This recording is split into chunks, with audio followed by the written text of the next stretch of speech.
L-esponenti fil-Kabinett Laburista qed ikomplu juru kemm il-Gvern m'għandux pjan f'setturi importanti bħalma hi l-edukazzjoni. Fil-fatt il-Ministru Evarist Bartolo nnifsu kellu jammetti mal-ġurnalisti għat-tieni darba fi ftit ijiem li ma ppjana xejn biex dan is-settur jilqa' żieda fil-popolazzjoni li qed jimbotta Joseph Muscat innifsu. Għax fil-waqt li l-Prim Ministru qed jinsisti li pajjiżna għandu bżonn ikompli jżid il-preżenza tal-baranin tant li spiċċa jgħedded bil-pensjonijiet tal-anzjani tagħna, il-Ministru Evarist Bartolo prova jiddefendi n-nuqqas ta' pjan billi qal li ma tibnix l-iskejjel mill-lum għall-għada.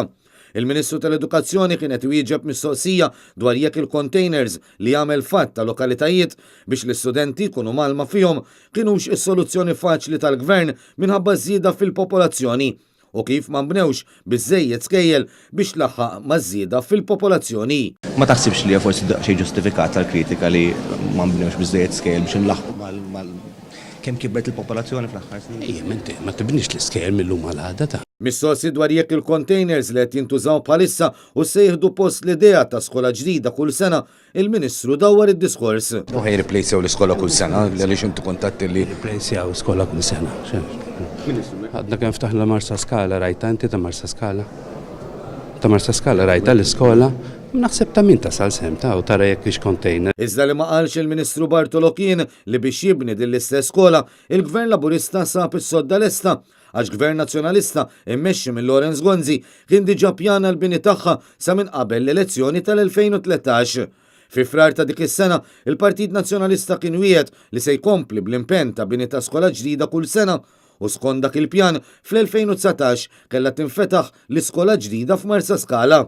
L-istess dwar l-iskola ta' Ħalkirkop. Imma skejjel ġodda pereżempju ta' Ħalkirkop mhix skola ġdida. Iżda anke dwar dan, il-Ministru tal-Edukazzjoni nesa jgħid li l-Partit Nazzjonalista kien ippjana l-ftuħ ta' skola f'Ħalkirkop għall-2014 5 snin ilu. Dan juri kemm il-pjanijiet tal-Gvern Nazzjonalista għal din l-iskola kienu avvanzati sew.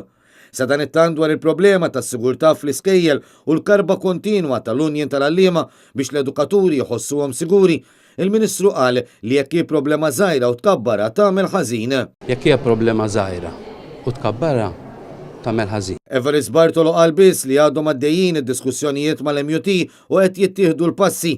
Madankollu ma kommettix ruħu li kull skola se jkollha l-mezzi ta' sigurtà meħtieġa sal-aħħar ta' din is-sena skolastika.